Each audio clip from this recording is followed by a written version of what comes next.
नमस्कार। भारत मौसम विज्ञान विभाग के दैनिक मौसम चर्चा में आपका स्वागत है। मैं असीम कुमार मित्रा।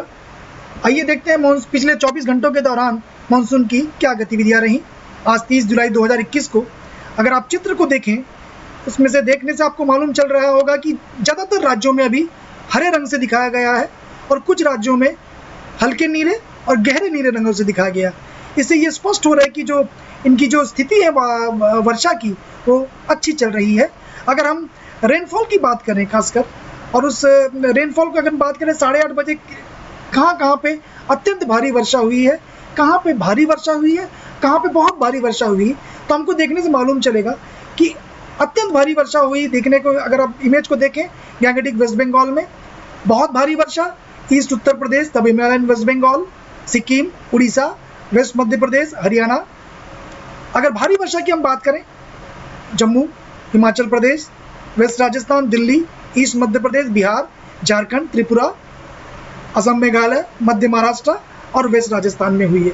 तो आप देख सकते हैं कि जिन जिन जगहों पे मैंने अभी बात की, हल्के नीले और गाढ़े रंगों में, वहाँ भारी से भारी वर्षा हुई है, और बाकी जगहों पे अगर देखा जाए सामान्य रूप से वो भारी वर्षा दिख रही है।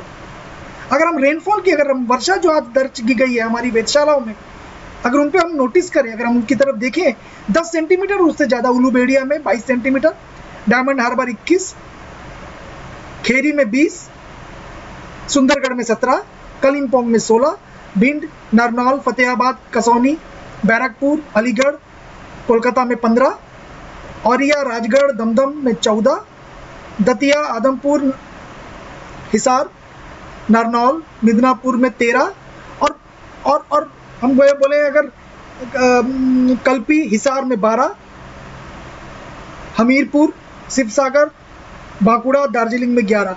सो इस तरह से हम देख सकते हैं कि काफ़ी भारी से भारी वर्षा देखने को मिली है पिछले 24 घंटों के दौरान।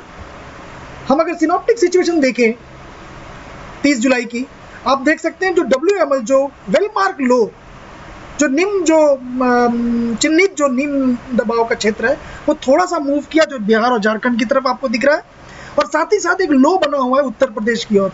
और अगर मानसून ट्रफ की स्थिति देखेंगे तो अभी भी यथास्थिति उनकी ओर बनी हुई है। इसका मतलब कह सकते हैं कि जो मानसून ट्रफ अभी अपनी यथावत उसी स्थिति पे है, लो बना हुआ है, और एक वेलमार्क लो आपके पश्चिम बंगाल, बिहार, झारखंड के बीच में स्थित है। और अगर आप देखें विंड की स्थिति, एक लाल कलर से जो दिखाया गया है, चिन्हांकित किया गया है, वो विंड की स्थिति आपके दक्षिणी पेनिनसुलर भाग में काफ़ी सक्रिय दिख रही है। अब अगर हम उपग्रह से प्राप्त मानचित्र इनसेट 3D के देखें, जहाँ पे वेलमार्क लो है, आप देख सकते हैं क्लाउड का जमावड़ा काफ़ी विस्तृत रूप से, विस्तारित रूप से दिख रहा है वो, जिसमें आपके वो बांग्लादेश के कुछ भाग और उड़ीसा, झारखंड, बिहार, इन जगहों पे दिख रहा है। और साथ ही साथ जहाँ पे लो बना हुआ है, आप देख सकते हैं वहाँ पे सर्कुलेशन की तरह से एक तरह से क्लाउड का जमावड़ा दिख रहा है। सो एक कह सकते हैं कि हम इन जगहों पे एक अच्छी वर्षा होने की भी पूर्वानुमान सिनॉप्टिक सिचुएशन और सैटेलाइट की इमेजरी से मालूम चल पड़ रही है।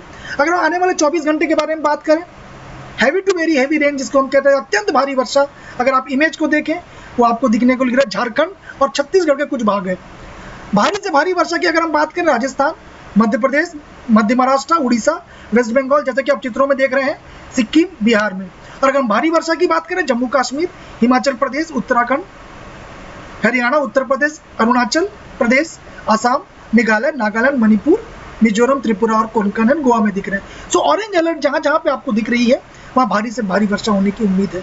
और जहाँ पे अत्यंत भारी वर्षा, जहाँ पे आप देख सकते हैं झारखंड के ऊपर दिखाया गया है। थंडरस्टॉर्म की बात करें, अरुणाचल प्रदेश, असम, मेघालय, नागालैंड, मणिपुर में आप देख सकते हैं, वहाँ पे आपको येलो कलर में, और साथ में उनमें कुछ सांकेतिक रूप से उनको दिखाया गया थंडरस्टॉर्म और लाइटनिंग को।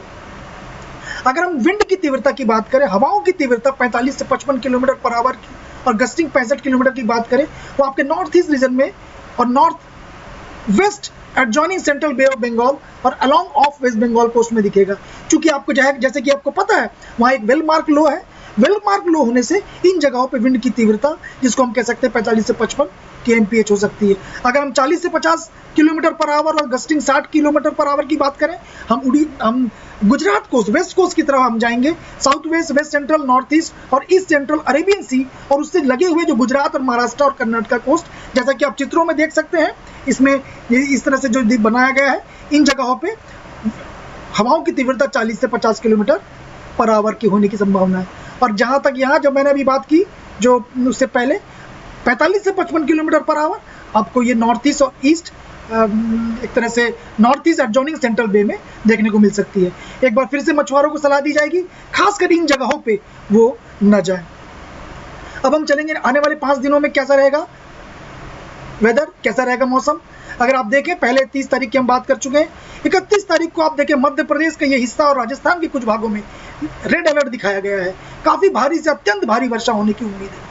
अगर हम 1 तारीख की बात करें यथावत रहेगी, लेकिन पूर्वी जगह में मध्य प्रदेश में कुछ कमी आएगी। हालांकि 2 तारीख को और कमी आने की रेड ऑरेंज दिख रहा है मध्य प्रदेश का पश्चिमी भाग, और 3 तारीख को भी पश्चिमी भाग में ऑरेंज अलर्ट। हालांकि वर्षा की यहाँ पे यथावत स्थिति बनी रहने की पूरी संभावना है। शेष भारत में स्थिति वैसे ही रहेगी। हालांकि अगर हम उत्तर पूर्वी या एक तरह से नॉर्थ ईस्ट रीजन की अगर हम बात करें, थंडरस्टॉर्म की एक्टिविटी आपको 31 तारीख कल और परसों कुछ जगहों पे देखने को मिल सकती है।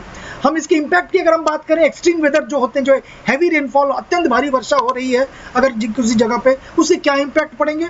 लोकलाइज फ्लडिंग हो सकते हैं, विजिबिलिटी जो दृश्यता है वो भारी वर्षा के कारण कम हो सकते हैं, जो रोड है वो खराब हो सकते हैं, कच्चा रोड जो होते हैं उसमें डैमेज हो सकते हैं, लोकलाइज जो होते हैं, जो स्थानीय लैंडस्लाइड होने की संभावना है, पहाड़ों के उन क्षेत्रों में फिर से न जाए, उन जगहों पे यह सुविधा हो सकती है।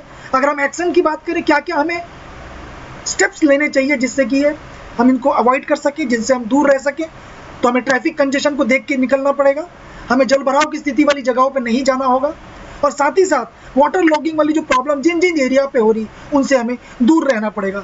और जो वल्नरेबल स्ट्रक्चर जो हम बात कर रहे हैं, किसी भी जगह पे जहाँ पेड़ के नीचे या कहीं पे अगर थंडरस्टॉर्म में लाइटनिंग हो रही है, पेड़ के नीचे ना जाए, और साथ ही साथ एक टूटे फूटे मकान या ऐसे स्ट्रक्चर जिनमें थोड़ी सी मरम्मत के काम चल रहे हैं, उनके आसपास भी खड़े ना हो। आपने एक बार फिर से मैं अनुरोध है, तुरंत डाउनलोड करिए मौसम दामिनी और मेघदूत ऐप, हमारे स्थानीय वेबसाइट में आइए और हमारे सारे पूर्वानुमान के बारे में जानकारी लीजिए। कल हम एक बार फिर से आपके सामने उपस्थित रहेंगे, तब तक के लिए धन्यवाद।